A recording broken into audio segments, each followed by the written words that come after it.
மாங்காய் நெல்லிக்காய் ஊறுகாய் இந்த காம்பினேஷன்ல செஞ்சிருக்கீங்களா? அதுவும் இல்லாம ஊறுகால நல்லா ரெட்டா அந்த மிளகா சாந்து நிறைய இருக்கணும். அதே நேரம் காரம் இருக்கக்கூடாது. அப்புறம் அட்லீஸ்ட் ஒரு 3 to 4 வீக்ஸ் கெடாம இருக்கணும். இதெல்லாம் ஒரு சின்ன சின்ன டிப்ஸோட எப்படி பண்ணலான்னு பாப்போமா? நான் இன்னைக்கு ஒரு 10 நெல்லிக்காய் 4 சின்ன சைஸ் மாங்காய் எடுத்திருக்கேன். அளவெல்லாம் கிடையாது, உங்களுக்கு எவ்வளவு வேணாலும் எடுத்துக்கோங்க. அதே மாதிரி மாங்காய் உங்களுக்கு எந்த மாங்காய் வேணாலும் எடுத்துக்கோங்க. இப்போ மாங்காய் அண்ட் நெல்லிக்காவை நல்லா கழுவிட்டு தொடச்சுக்கோங்க. தொடச்சிட்டு நல்லா குட்டி குட்டி பீசஸா கட் பண்ணிக்கோங்க.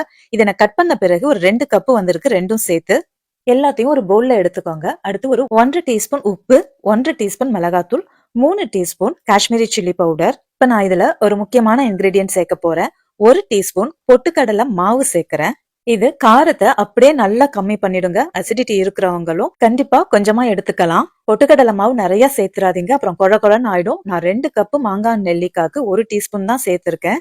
இதுல பொட்டுக்கடலை மாவு சேர்த்ததே தெரியக்கூடாது, அந்த அளவுக்கு தான் நீங்க சேர்த்துக்கணும். அப்புறம் ஒரு அரை டீஸ்பூனுக்கு வறுத்து அரைச்ச வெந்தயத்தூள், கொஞ்சமா மஞ்சத்தூள், அப்புறம் ஒரு பாதி எலுமிச்சம்பழம் எல்லாம் சேர்த்து நல்லா மிக்ஸ் பண்ணி விடுங்க.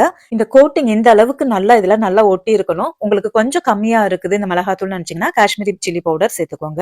அவ்வளவுதான். அடுத்து தாளிச்சிடலாம். ஒரு 4 டேபிள் ஸ்பூனுக்கு நல்லெண்ணெய் எடுத்துக்கோங்க. இதுக்கு கொஞ்சம் எண்ணெய் நிறைய தான் இருக்கணும். எண்ணெய் சூடானதும் 1 டீஸ்பூன் கடுகு, 1 டீஸ்பூன் உளுத்தம்பருப்பு, ஒரே ஒரு காஞ்ச மிளகா, தாராளமா பெருங்காயம், கொஞ்சம் கருவேப்பிலை எல்லாம் நல்லா தாளிச்சிட்டு இந்த ஊறுகாயில அப்படியே கொட்டி நல்லா பெரட்டி விட்டுருங்க. உப்பு காரம் எல்லாம் செக் பண்ணிக்கோங்க. எண்ணெய் பத்தலைன்னா இன்னும் 1 டேபிள் ஸ்பூன் சூடு பண்ணி ஊத்திக்கோங்க. அவ்வளவுதாங்க. ஒரு கிளாஸ் ஜார்ல போட்டு நல்லா மூடி ஃப்ரிட்ஜ்ல வச்சிடுங்க. ஒவ்வொரு முறை எடுக்கிறப்பவும் நல்லா கலரி விட்டு எடுத்துக்கோங்க. இப்படி நீங்க கரெக்டா ஸ்டோர் பண்ணீங்கன்னா 3 to 4 வீக்ஸ் வரைக்கும் ரொம்ப நல்லா இருக்கும். ஆனா அவ்வளவு நாள்லாம் இருக்காதுங்க, ஒரே வாரத்துல தீந்து போயிடும். இது சாம்பார், கூட்டு, தயிர் சாதம்னு எல்லாத்துக்குமே நீங்க வச்சு சாப்பிடலாம். கண்டிப்பா செஞ்சு பாருங்க. Trust me and try it, friends. You'll definitely love it. Thank you for watching.